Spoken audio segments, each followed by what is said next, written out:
Anger और passive aggression के बारे में वो कहती हैं कि इट्स एन अटेम्प्ट जो कि जिसमें आप ओनरशिप नहीं ले रहे। ओनरशिप किस चीज़ की नहीं आप ले रहे हो कि हम अपने आप को पूरी परमिशन नहीं देते कि हम ऑनेस्टली कुछ फील कर सकें। रुक के पूछना अपने आप से कि इरम तुम्हें गुस्सा किस बात का। और यहाँ पे मेरी बेटी जो थी जिस वक्त मैं इस ईमेल के कमोशन से जूझ रही थी, तो मेरी बेटी जो थी वो आके मुझे कहती है कि अम्मा पता नहीं कोई इसने बात की, आज उसका दांत की भी फिलिंग हुई थी, उसको दर्द भी था, वो परेशान भी थी, उसने कुछ खाया भी नहीं हुआ था और उसने मुझे आवाज़ भी दी और मैंने उसे क्लियर लिखा, मैंने कहा मुझसे ना इस वक्त बात नहीं करना, इस वक्त मैं ठीक नहीं हूँ। बाज़ औक़ात आप किसी वजह से ट्रिगर हो जाते हो या आपको नहीं समझ आती है और आप गुस्सा कर रहे होते हो और अचानक से आपको पता चलता है कि आपका जो पर्सपेक्टिव था या आप जो समझ रहे थे वो एक्चुअली वो बात वैसे नहीं थी, तो आप थोड़े से शर्मिंदा भी होते हो और कहते हैं अच्छा ठीक है, you know what, I will just apologise, मुझसे गलती हुई है, that means that I am unworthy of being a parent या I am unworthy of the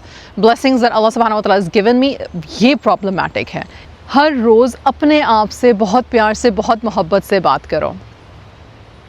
बहुत प्यारे बच्चे हो, कितनी अच्छी लग रही हो, कितनी प्यारी स्माइल है आपकी, यू डिज़र्व द, मतलब अल्लाह तुम्हें खुश रखे। फैमिलीज़ जो उसी शहर में रह रही हैं, बच्चे अपने घरों से ही जा रही हैं यूनिवर्सिटी पढ़ने के लिए, घरों से ही जा रही हैं जॉब करने के लिए, या वो तुम्हारी जो सहेली वो जो हॉस्टल में रहती है मुझे अच्छी नहीं लगती है, हाँ पता नहीं कैसी होती हैं वहाँ की लड़कियाँ, कैरेक्टर की सीधी नहीं होती, अच्छी नहीं होती हैं। या फिर कोई एक आध इंसिडेंट किसी का सुना हो और फिर सारी लड़कियों पे एक छाप लगा दी हो, उसको मत बताना, वो घबरा जाएगा, वो घबरा जाएगी। यार घबराने दो, कोई बात नहीं, फिगर आउट करने दो लोगों को फिगर आउट चीज़ें, राइट। बिस्मिल्लाहिर्रहमानिर्रहीम, अस्सलामु अलैकुम वरहमतुल्लाहि वबरकातुहू। रिसेंटली एक बहुत अच्छी चाइल्ड थेरेपिस्ट हैं और उनका नाम है ईलाई, राइट, ईलाई हार्डवुड, और उनकी बुक रिलीज़ हुई है, and how to deal with your anxiety, anger, self doubt, insecurity, trauma so your kids don't have to।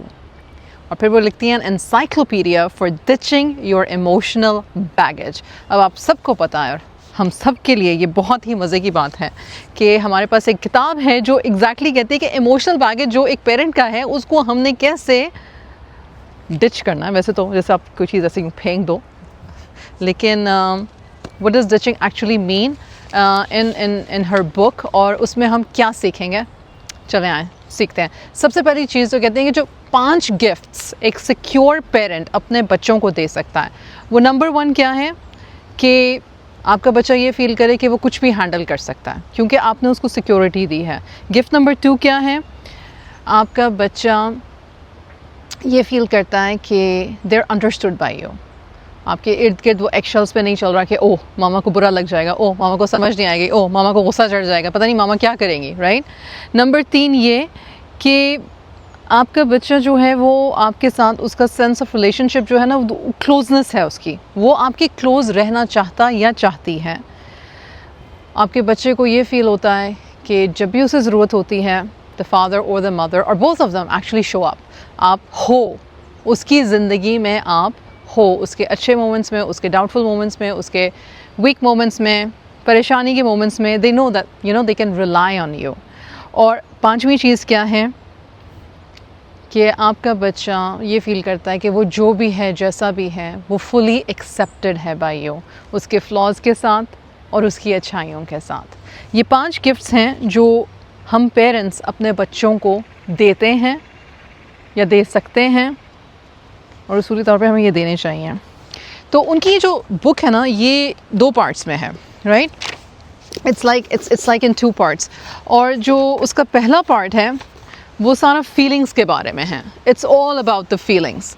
और फिर जो उसका दूसरा पार्ट है वो हैबिट्स के बारे में है। और मुझे ये बहुत अच्छा लगा क्योंकि how to deal when feeling angry, anxious, at odds with children, body disgust, defensiveness, jealousy of our children, judged, lonely, powerless, regretful, rejected by our children, sad, shame, stress, traumatized। ये सारी वो फीलिंग्स जो हम feel करते हैं या हमारे बचपन से हमारे साथ आ रही हैं और फिर रिलेशनशिप्स में मुख्तलिफ मौक़ों पे ये सारी चीज़ें फ़ील करते हैं। और फिर जो सेकंड पार्ट वो कहती हैं वो हैबिट्स हैं, how to deal with the control habit, bias habit, blaming habit, toxic comparison habit, denial habit, distraction habit, guilt tripping habit, numbing habit, overprotective rescuing habit, people pleasing habit, perfectionism, permissive and self doubt। ठीक, अब ये सारी चीज़ें जो हैं ये एक इंसान फील करता है किसी भी स्टेज में ऑफ लाइफ के, ठीक है। एज अ ह्यूमन बीइंग आप और मैं, हम लोग ये सारी चीज़ें फील करते हैं और इन फीलिंग्स की वजह से हमारी कुछ हैबिट्स बन चुकी होती हैं। सबसे ज़्यादा रिफ्रेशिंग मेरे लिए ये था, क्योंकि बुक क्या कहती है, बुक का टेक्स्ट क्या है, उसमें लिखा हुआ है कि how to ditch your emotional baggage, right. आपका ये जो उन्होंने लिखा हुआ है आपका इमोशनल बैगेज, ये सारी चीज़ें हमारे इमोशनल बैगेजेस हैं, हमारी पर्सनालिटी का हिस्सा हैं, हमारे कैरेक्टर फ्लॉज हो सकते हैं, हमारी स्ट्रेंथ्स हो सकती हैं, हमारे बच्चों से हमारा जो मिजाज का इख्तिलाफ है वो सब कुछ है, राइट। तो सबसे पहले तो हम आ जाते हैं पार्ट 1 पे। वो कहते हैं कि एंगर और पैसिव एग्रेशन। एंगर और पैसिव एग्रेशन के बारे में वो कहती हैं कि इट्स एन अटेम्प्ट जिसमें आप ओनरशिप नहीं ले रहे। ओनरशिप किस चीज़ की नहीं आप ले रहे हो, कि हम अपने आप को पूरी परमिशन नहीं देते कि हम ऑनेस्टली कुछ फ़ील कर सकें। फॉर एग्ज़ाम्पल अक्सर पेरेंट्स जो हैं वो, अगर आप पेरेंट हो और आपने अपने बच्चे की वजह से कई दफ़ा शर्मिंदगी महसूस की है छोटे बच्चे की वजह से, स्पेशली अगर आपके इर्द गिर्द वाले लोग बहुत जजी हैं या बच्चा ने अच्छा किया तब तो वो उनका है, लेकिन अगर उसने कुछ भी बुरा कर लिया है तो क्या होता है, वो आपका हो जाता है। आई think it's a sense of shame भी इसमें बीच में आ सकता है, क्योंकि कुछ पेरेंट्स को कोई भी नहीं कुछ कह रहा होता लेकिन वो खुद ही सेंस ऑफ शेम फील कर रहे होते हैं, लेकिन कुछ पेरेंट्स जो होते हैं उनको ये एंगर होता है। तो वो कहती है कि जब आपको एंगर फील हो रहा हो अपनी पेरेंटिंग में अपने बच्चे के ऊपर, उससे ये नहीं कहा कि तुम सही एंगर फील करियो, तुम गलत एंगर फील करियो, क्योंकि तो गुस्से में गुस्सा आना जायज़ है।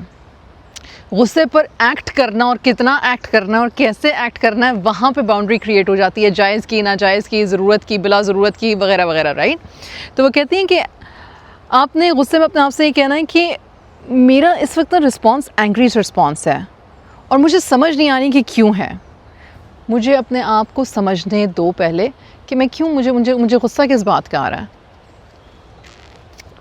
इस बात से मुझे याद आया कि आज ना मेरा एक डॉक्यूमेंट था जिसको मैं पिछले 3 हफ्ते से अपलोड करके किसी कंपनी को मैं सेंड कर रही हूँ, बार सेंड कर रही हूँ, और मुझे बार रिप्लाई कर रहे हैं गरीब मिस्कीन लोग कि भाई इनकम्प्लीट है। आज मैंने गुस्से में उनको, जब उनकी तीसरी दफ़ा मुझे रिजेक्शन आई ना कि आपका डॉक्यूमेंट ही कम्प्लीट नहीं है, तो मैंने उनको लिख दिया कि यार मुझे समझा तो दो कि क्या तुम लोग कह रहे हो।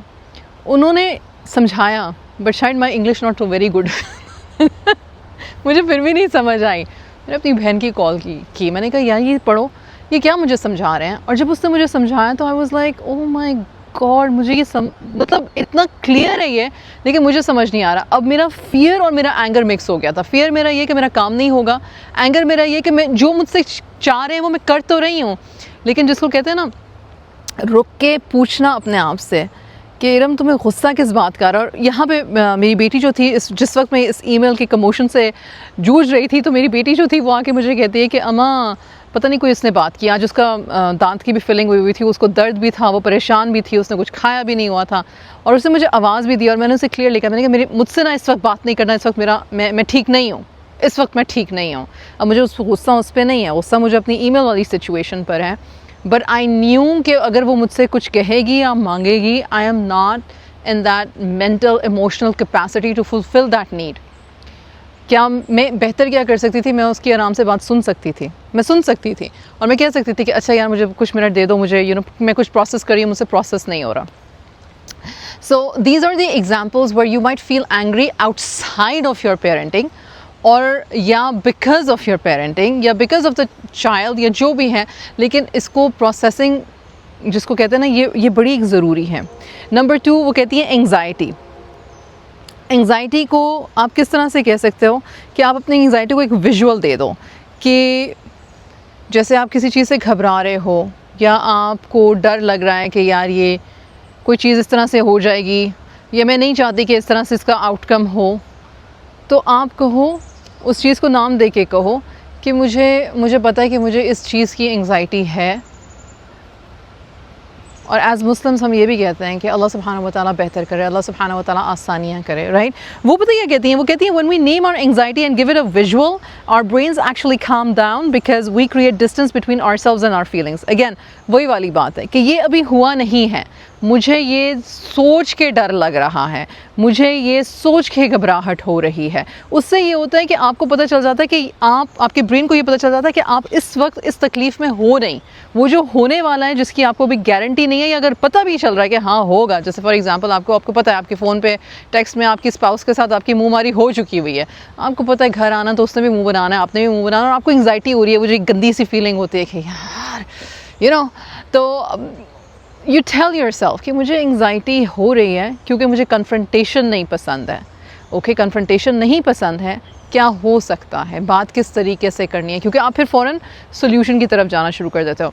अब बहुत रिस्पेक्टफुली मैं ये कहना चाहती हूँ, ये बातें किताबों में लिखी हैं, ये बातें थेरेपिस्ट कहते हैं, ये बातें कोचेस कहते हैं, लेकिन me as being a human being who is on their parenting journey, not always, आप हमेशा सब कुछ सही नहीं कर सकते हो। प्लीज़ इस चीज़ का ख्याल रखना, ध्यान रखना। आप ये वीडियो इसलिए सुन रहे हो कि आप कुछ सीख सको।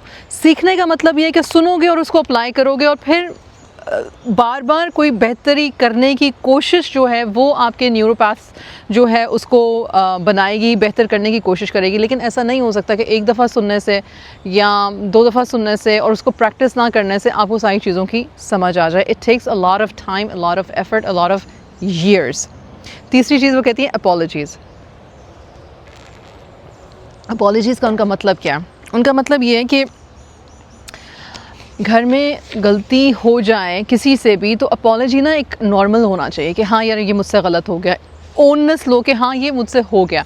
बाज़ औक़ात आप किसी वजह से ट्रिगर हो जाते हो या आपको नहीं समझ आती है और आप गुस्सा कर रहे होते हो और अचानक से आपको पता चलता है कि आपका जो पर्सपेक्टिव था या आप जो समझ रहे थे वो एक्चुअली वो बात वैसे नहीं थी, तो आप थोड़े से शर्मिंदा भी होते हो और कहते हैं अच्छा ठीक है, you know what, I will just apologise. बड़ी फ़नी मीम्स चलती हैं कि माओ ने अगर अपोलॉजी करनी हो तो मारने धारने के बाद खाना एक्स्ट्रा दे देती हैं, या कहती हैं एक्स्ट्रा पैसे दे देती हैं, या कहती हैं अच्छा जाओ फिर अपनी दोस्त की तरफ से चक्कर लगाओ। That's a kind of apology, but acknowledging कि मुझे ज़्यादा गुस्सा आ गया था या मुझे नहीं पता था या मुझे पता है मेरी वजह से आप हर्ट हुए हो, शुड बी नॉर्मलाइज्ड। एक इसमें कैवियट ये है कि आजकल बच्चे खुद ही कह देते हैं अपने पेरेंट्स को सॉरी बोला, आपने मुझे डांटा है सॉरी बोला। पेरेंट कहते हैं यार मैं बोलना ही था लेकिन तुम क्यों मुझे बता रहे हो कि मुझे सॉरी तुम्हें बोलना है। लेकिन कोई बात नहीं, it's the relationship that the child has with you कि उसके पास इतना कॉन्फिडेंस है कि मुझे पता है कि मेरा पेरेंट मुझे अपोलोजाइज़ करेगा या कर सकता है, तो वो ये बात आपसे कर लें। अब हम बात कर लेते हैं शेम वर्सेस गिल्ट और रिग्रेट। अब ये 3 चीज़ें हैं। शेम क्या है? शेम का मतलब है मैं बुरी हूँ। अक्सर माएँ क्या कहती हैं, मैं ही बुरी माँ हूँ, मुझे ही नहीं बच्चे संभालने आ रहे, मुझे ही नहीं समझ आ रही, मैं क्यों हूँ, ब्ला ब्ला ब्ला, राइट। गिल्ट क्या है? यार मुझे मारना नहीं चाहिए था, ठीक हो गया। अब वो अपनी किताब में ये बताने की कोशिश करें कि आप भी ह्यूमन हो और आपकी भी पेरेंटिंग में आपकी मिस्टेक्स होंगे, आप अनवर्दी नहीं हो जाते टू बी अ पेरेंट। ऐसा मत समझो कि आपको अल्लाह ने बच्चे दे दिए और आपसे नहीं संभाले जा रहे, या आपसे अपने इमोशंस या अपना इमोशनल बैगेज क्लियर करना नहीं आ रहा, या उस पर काम सही से करना नहीं आ रहा, या उस पर काम करते करते आप बीच में ठुटा छुटा खा जाते हो, सारे ही खाते हैं, तो आप बुरे हो, अनवर्दी हो। नहीं, that is not how it should be. और रिग्रेट क्या होता है? रिग्रेट होता है, हेल्दी रिग्रेट होता है कि यार मुझसे गलती हुई है, ठीक। अब वो शेम और रिग्रेट करीब है कि हाँ गलती हुई है, हाँ यार मुझे नहीं होना चाहिए था, राइट। लेकिन जो रिग्रेट, जो बुरा वाला रिग्रेट है कि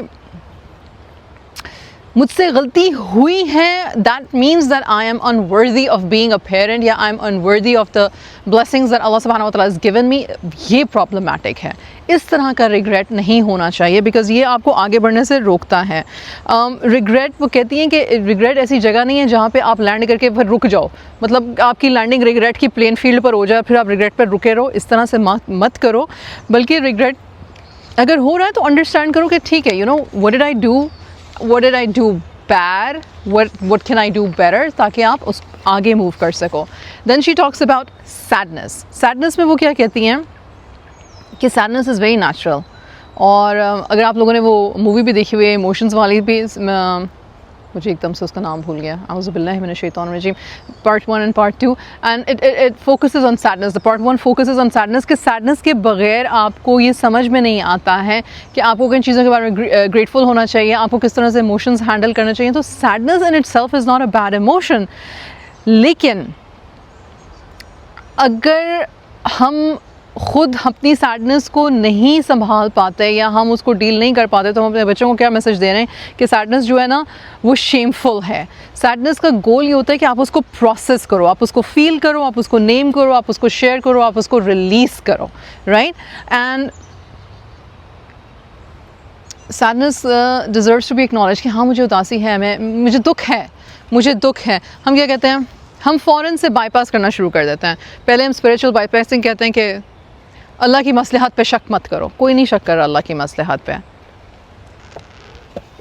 छोटे बच्चे जिनका कनेक्शन अल्लाह सुब्हानहू व तआला से नहीं होता, या जो अपने दीन को भी समझ रहे होते हैं, जिनको भी इतनी समझ नहीं होती है, हाँ वो कहते हैं कि अल्लाह सुब्हानहू व तआला ने मेरे मामा या मेरे बाबा को क्यों ले लिया, कहते हैं, इस तरह की बात करते हैं। और एक आप मुझे मिनट दें, क्योंकि यहाँ से कुछ लोग पास कर रहे हैं, तो मैं उनको पास करने दूँगी और फिर उसके बाद हम कंटिन्यू करेंगे। And coming back to the sadness part, उसको आप इस तरह से प्रोसेस करते हो। Being as Muslims we understand कि life is going to be of tests, and some test we can not bear, we can not understand in the time, उस वक्त में, लेकिन slowly and gradually life goes on and we are able to understand, and I am here for you and you are here for me. And you know there बहुत सारे तरीके हैं उस चीज़ों उन चीज़ों को आगे लेके चलने के। मुझे ना ये बातें करते हुए ये बहुत अच्छी तरह से एहसास है, क्योंकि कोचिंग में मुझे कब कुछ साल हो गए हैं और इतनी तो मुझे भी समझ में आ गई हुई है कि नॉट नेसेसरली आपके पास हमेशा बड़ा एक पॉजिटिव ग्रुप ऑफ पीपल होता है आपके इर्द गिर्द सराउंडिंग में, जिनकी रोज़ आप बातें सुनते हो, जिनको रोज़ आप मिलते हो, जिनको रोज़ आप देखते हो, जिनकी क्लासरूम में बैठते हो या इर्द गिर्द। नॉट नेसेसरली उसके लिए सोशल मीडिया अच्छा है, क्योंकि फिर आपको ऐसी कंपनी, ऐसे लोग सुनने को देखने को मिल जाते हैं जिनका लाइफ के बारे में पॉजिटिव आउटलुक होता है। पर मैं ये भी कहना चाहती हूँ कि एज़ पेरेंट्स ये हमारी ज़िम्मेदारी है कि हम अपने बच्चों को लाइफ की रियलिटीज़ को समझने तो दें ज़रूर, लेकिन अपना पॉजिटिव आउटलुक रखें। देखें, अगर हम खुद री करने वाले अडल्ट्स हैं ना, तो ऐसा नहीं हो सकता कि हमारे बच्चे पॉजिटिव आउटलुक वाले हों। अगर हम खुद हर वक्त अपने ऊपर मस्कीनियत और विक्टिम माइंडसेट तारीफ़ करने वाले लोग हैं, तो ऐसा नहीं हो सकता कि हमारे बच्चों को अपनी ज़िंदगी की मुश्किलों को बग़ैर दूसरों पे इल्ज़ाम दिए उसको निपटना आता हो। So you have to really see. Number एक और जो सैडनेस की बात वो कहती है, मुझे नंबर्स ही भूल गए हैं। ट्रामा के 3 पार्ट्स हैं वो कहती हैं। एक एक्सपीरियंस होता है, एक उसका रिस्पॉन्स होता है, और एक जो कहानी आप बताते हो। ठीक, एक्सपीरियंसेस कि आपके साथ क्या हुआ, रिस्पॉन्सेस आपकी बॉडी के अंदर क्या हुआ, आपने किस तरह से उस ट्रॉमे को रिएक्ट किया, और नैरेटिव क्या है कि स्टोरी जो आपने उसको अपने बारे में बताई ट्रॉमे के बारे में। ठीक, और वो कहती हैं कि अच्छा इसको इस तरह से करो कि अपनी ना 3 पिक्चर्स ढूंढो, 3 फोटोज़ ऑफ योरसेल्फ, अपने बेबी इन्फेंसी से लेके अपने 5 साल की एज तक, और उनको कहीं पे भी, किसी भी शीशे पे, किसी भी दीवार पे उनको चिपका लो, और एवरी डे, हर रोज़ अपने आप से बहुत प्यार से, बहुत मोहब्बत से बात करो। बहुत प्यारे बच्चे हो, कितनी अच्छी लग रही हो, कितनी प्यारी स्माइल है आपकी, यू डिज़र्व द, मतलब अल्लाह तुम्हें खुश रखे, अल्लाह सुब्हानहू व तआला तुम्हें हमेशा अपनी प्रोटेक्शन में रखे। आज कितना अच्छा मौसम था। You know, I don't know how you would talk to that, but this is me in my head talking to myself, to my infancy, to 5-year-old child. और आप कहते हैं, वो कह रही हैं कि अपने उस चाइल्ड को, उस बचपन की तस्वीरों को जो आपने अपने सामने लगाई हुई हैं, आप उसको कम्फर्ट ऑफ़र करें। वो कहती हैं कि हम अपने आप को वर्दी तब फील करते हैं जब हमारे साथ जो निगलेक्ट हुआ हो हम उससे ओवरकम कर जाएं, इंस्टेड कि हम अपने आप को आइसोलेटेड रखें, या इंस्टेड कि हम उसी स्टोरी में स्टक रहें। इस तरह की एक्टिविटी करने से, या इस तरह से अपने आप से प्यार से बात करने से आप क्या कर रहे हो, आप अपनी जो आपकी बॉडी में आपका जो ट्रॉमा ट्रैप्ड है, आप उससे बाहर निकल रहे हो या उस ट्रॉमे को प्रोसेस करके उसको ख़त्म कर रहे हो। ये तो हो गया पार्ट 1 ऑफ द बुक, ठीक। अब पार्ट 2 ऑफ द बुक पे आ जाते हैं, हैबिट्स। पहली वाली क्या है? पहली वाली है कंट्रोल हैबिट। वो कहती हैं कि control in parenting comes from anxiety. कुछ ख़राब ना हो जाए, कुछ बुरा ना हो जाए। हम सब इस बारे में इतनी बात कर चुके हैं, कुछ ख़राब ना हो जाए, कुछ बुरा ना हो जाए। अल्लाह के देखो, मैं तुम्हें इसलिए समझा रही हूँ ताकि, क्योंकि मुझे एक्सपीरियंस है और तुम्हें एक्सपीरियंस नहीं है। और यकीन माने, मैं बहुत बहुत बहुत बहुत हम्बली ये बात कर रही हूँ क्योंकि मेरे अपने 3 बच्चे हैं और अल्लाह सुब्हानहू व तआला हर इंसान के बच्चों को, आपके मेरे, दुनिया में जहाँ पे भी हैं बच्चे, उनको अपने हिफ्ज़ व मान में फरमाएं। आप सबसे अच्छा कर सकते हो, आप बेस्ट ऑफ द बेस्ट कर सकते हो, आप सबसे दुनिया के अच्छे पेरेंट हो सकते हो, आप दुनिया की सारी किताबें पढ़ सकते हो, सारी चीज़ें समझ सकते हो, अपने बच्चों को बेस्ट माहौल प्रोवाइड कर सकते हो। लेकिन दुनिया की तलख़ी और दुनिया के अगलीनेस से सिर्फ अल्लाह बचाता है। दिल हमारा रब के हाथों में होता है। हम दिल की प्रोटेक्शन की दुआ अपने लिए करते हैं, अपने बच्चों के लिए करते हैं। हम जान और ईमान और इज़्ज़त की प्रोटेक्शन की दुआ अपने लिए और अपने बच्चों के लिए करते हैं। और ये बात सच है कि इंसान को तकलीफ़ और परेशानी से जो एक चीज़ बचा सकती है या जो आपकी कदर को चेंज कर सकती है, वो दुआ है। ये बातें सच हैं। बट ये दुनिया है and it hurts, it hurts. दुनिया है एंड इट हर्ट्स। तो ये जो हमारी कॉन्स्टेंट एंग्जाइटी है ना कि मैं अपने बच्चे को प्रोटेक्ट कर लूँ या मैं अपने बच्चे को वैसा ना होने दूँ और ऐसा ना होने दूँ और वैसे जैसे उनके बच्चे के साथ हुआ वो वैसे मेरे बच्चे के साथ ना, और कहीं मेरे बच्चे के साथ ऐसा ना हो जाए जैसे उसके बच्चे के साथ हो गया। These are anxieties and really इनका कोई इलाज नहीं है, इनका कोई इलाज नहीं है। नेक्स्ट बात जो वो करती हैं वो है बायस हैबिट। अब बायसेस क्या होते हैं? बायसेस होते हैं, वो कहती हैं कि small infection of misinformation about unfamiliar group. Bigotry is when we feel and invest in that bias. हम सारे लोग, जिसको आप कहते नहीं हो रेसिज्म, सेक्सिज्म, फलानाइज्म, मतलब कि जब आप किसी को अपने से कमतर, अपने से नीचे समझते हो, तो जब आपकी पेरेंटिंग में बायसनेस आ जाती है बाहर की दुनिया के लिए या अपने स्पाउस के लिए या कोई भी ऐसी चीज़ जो आपकी पेरेंटिंग, जो आपकी हैबिट है, जो आपकी हैबिट है। फॉर एग्ज़ाम्पल, बड़ा सोच समझ के मैं एग्ज़ाम्पल दे रही हूँ। जो बच्चियाँ अपने घरों से दूर हॉस्टल्स में पढ़ती हैं, पढ़ने के लिए आती हैं, जॉब्स करने के लिए आते हैं, क्योंकि उनके शहरों में इतनी अपॉर्चुनिटीज़ नहीं हैं, और पेरेंट्स जो होते हैं वो अपनी बच्चियों पे ट्रस्ट करते हैं और वो कहते हैं कि ठीक है बेटा आप जाओ और जाके पढ़ो। अब जो फैमिलीज़ जो उसी शहर में रह रही हैं, बच्चियाँ अपने घरों से ही जा रही हैं यूनिवर्सिटी पढ़ने के लिए, घरों से ही जा रही हैं जॉब करने के लिए, या वो तुम्हारी जो सहेली वो जो हॉस्टल में रहती है मुझे अच्छी नहीं लगती है, पता नहीं कैसी होती हैं वहाँ की लड़कियाँ, कैरेक्टर की सीधी नहीं होती हैं, अच्छी नहीं होती हैं। या फिर कोई एक आध इंसिडेंट किसी का सुना हो और फिर सारी लड़कियों पे एक छाप लगा दी हो। Same goes for boys actually, same goes for man. उसके फादर जो हैं वो तो फ़लाने फ़लाने और फ़लाने हैं, तो पता नहीं उन्होंने अपने बच्चों की तरबियत कैसे की होगी। दीज आर बायसेस, ठीक है। मैं ये नहीं कह रही कि ये सारे गलत होते हैं और मैं ये नहीं कह रही कि ये सारे सही होते हैं, लेकिन आपको ये समझने की ज़रूरत है कि आपका बायस, आपका बच्चा आपसे सीख रहा है और उसकी वजह से फिर उसमें बहुत सारी उसकी कैरेक्टर बिल्डिंग में चीज़ें उसी हिसाब से आती जाती हैं। और वो कहती हैं कि इसका इलाज ये है कि आप लोगों को जाने, समझें, पहचानें। एज़ मुस्लिम्स हम ये कहते हैं कि अल्लाह से हुस्न ज़न रखो और लोगों से हुस्न ज़न रखो। कुछ लोग बड़े नाइव होकर कहते हैं ख़ुद अच्छे होगे तो हमेशा अच्छे ही लोग टकराएंगे आपको। नॉट नेसेसरीली, बड़े बुरे बुरे एक्सपीरियंस हो जाते हैं बहुत अच्छे मासूम लोगों को, ये हकीकत है। अगेन ये मेरा बायस है लेकिन मैं ये नहीं कह रही कि हमेशा ऐसे होता। मुझे ये भी समझ है जो मुश्किल आनी है, पढ़नी है और किसी ने आपका टेस्ट बनना ज़िंदगी में, आप बहुत अच्छे भी होगे, वो आपका टेस्ट वो पुट्ठा बंदा बनेगा ही बनेगा। आप उससे अपने आप को बचा नहीं सकते हो। इसका मतलब ये नहीं कि आपके अच्छे होने की वजह से आपके साथ बुरा हुआ है। You see, I really hope that you caught the drift of what I'm trying to explain here. Blaming habit, la ilaha illallah. I have seen kids blame. ये तो टीचर का कसूर था, ये तो फलाने का कसूर था, ये तो फलाने का कसूर था। कसूर किसी ना किसी का था, मेरा तो नहीं था, क्योंकि कभी पेरेंट ने नहीं एक्सेप्ट किया, कभी पेरेंट ने एक्नॉलेज ही नहीं किया कि पेरेंट से भी कोई गलती हो सकती है। तो फिर बच्चे ने क्या सीखा? ब्लेमिंग। और जब बच्चे की और पेरेंट की आपस में टकरार हो जाती है, तो बच्चा पेरेंट को ब्लेम कर रहा है, पेरेंट बच्चे को ब्लेम कर रहा है, कोई एक्नॉलेजमेंट, कोई अकाउंटेबिलिटी लेने के लिए तैयार नहीं है, राइट। तो इंस्टेड ऑफ कुछ डायलॉग्स वो बताती हैं ये किसने किया है, आप पूछ सकते हो ये हुआ क्या है। इंस्टेड ऑफ सेइंग तुम बहुत बड़ी मुश्किल में आ गए हो, आप ये कह सकते हो यू नो व्हाट, हम इसको मिलकर ठीक कर सकते हैं।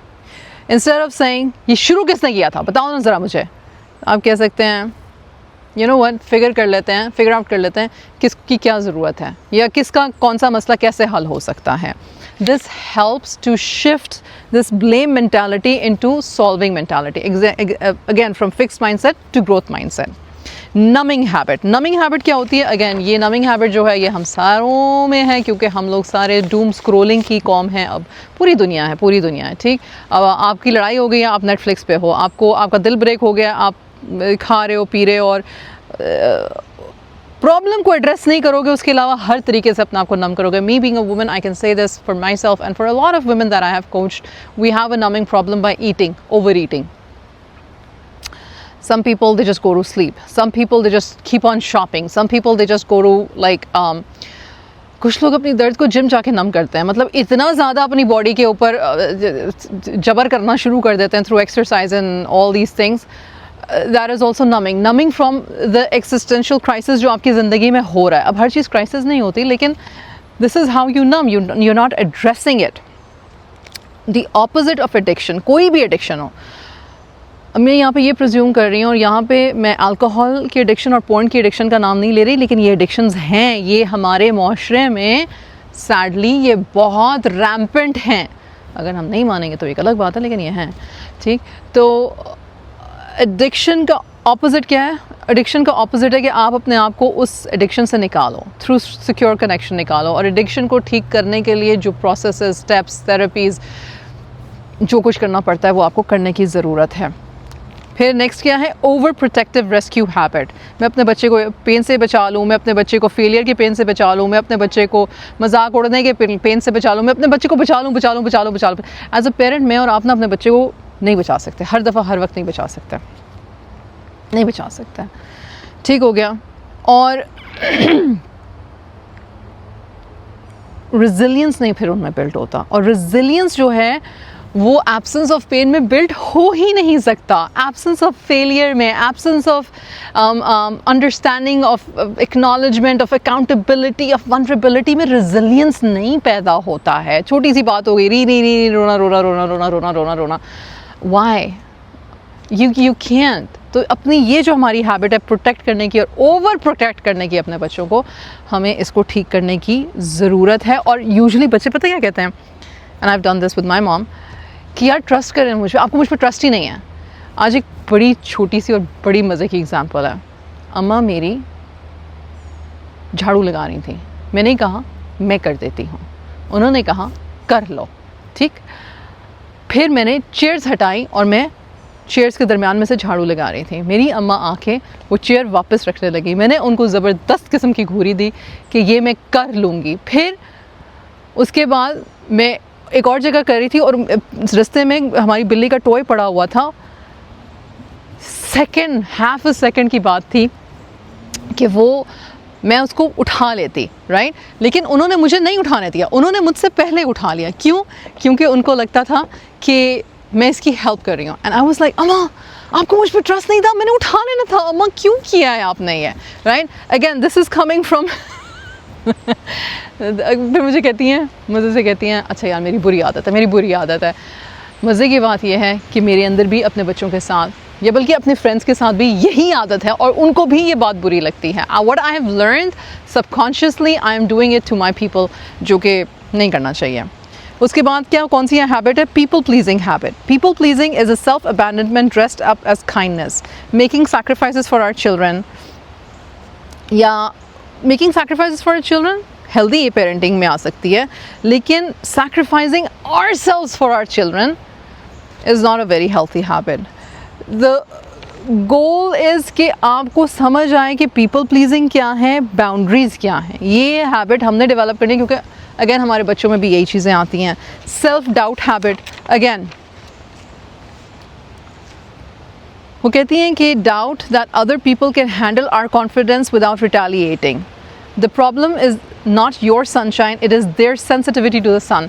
अगेन हम अपने आप को डाउट इसलिए करते हैं क्योंकि अगेन बहुत सारे लोगों ने कहा था यार इससे नहीं होगा, यार इसको ना कहो, यार पता नहीं ये कर सकेगी कि नहीं कर सकेगी, वो उससे नहीं उसको तो मिजाज ही नहीं है, ऐसे ही थोड़ी होता है, उसको मत बताना, वो घबरा जाएगी. यार घबराने दो, कोई बात नहीं, फिगर आउट करने दो लोगों को फिगर आउट चीज़ें, राइट. तो एंड में वो कहती हैं कि आप केपेबल हो इमोशनल ग्रोथ के और रिपेयर के. हाँ जी, इंशाल्लाह ताला आप वर्दी हो पीस के, कॉन्फिडेंस के और कनेक्शन के. आपकी इमोशनल ग्रोथ जो है वो आपसे होते हुए आपके बच्चे, grand kids, you break the bad cycle and you build something that is more resilient, that is more beautiful. और आप अपनी फैमिली को, अपने बच्चों को एक सेफ़र प्लेस, एक इमोशनली सेफ़र प्लेस, एक कनेक्टेड प्लेस बना रहे हो अगर आप इन चीज़ों पे काम कर रहे हो. ये सारी कोई नई चीज़ें नहीं हैं जो उन्होंने इस किताब में लिखी हैं, लेकिन इस किताब की ब्यूटी ये है कि उन्होंने इसमें ना किसी बात से इनकार नहीं किया कि ये नहीं होना चाहिए, ये होना चाहिए, आप ये ना करें, आप ये करें. एक तरह से कहा भी है, लेकिन उसमें उन्होंने हमें ख़ुद को, अपने पेरेंट को as a human being address किया. An encyclopaedia for ditching your emotional baggage, अपने इमोशनल बैगेज को किया है, right. And I think it's a beautiful take. मतलब बहुत प्यार से, बहुत ही प्यार से. और पता है ज़्यादा अच्छी बात पता है क्या है, यूजुअली ऐसा नहीं होता. मैंने खुद भी एक बुक लिखी हुई है and most of the author's they don't do it. वो हर चैप्टर के एंड में ना वो बताती हैं फर्दर रीडिंग में आप ये वाली किताब पढ़ सकते हैं, आप ये वाली किताब पढ़ सकते हैं, आप ये वाली किताब पढ़ सकते हैं. फिर वो एंड में थोड़े से और मतलब कि आपको वो देती हैं ट्रस्टी टिडबिट उन्होंने लिखा है, scheduling presence, a note on distractedness and neurodivergence. बहुत सारी चीज़ें हैं. How to deal when feeling stressed, how does our stress mess affect our children. It's a worthy book, honestly. I would highly recommend it. जज़ाकल्लाहु खैर. अस्सलामु अलैकुम वरहमतुल्लाहि वबरकातुहू. इरम बिन सफ़िया के channel पे एजुकेशनल वीडियोस और कॉन्सेप्ट्स को सीखते रहने के लिए मेरे चैनल को सब्सक्राइब करें. शुक्रिया.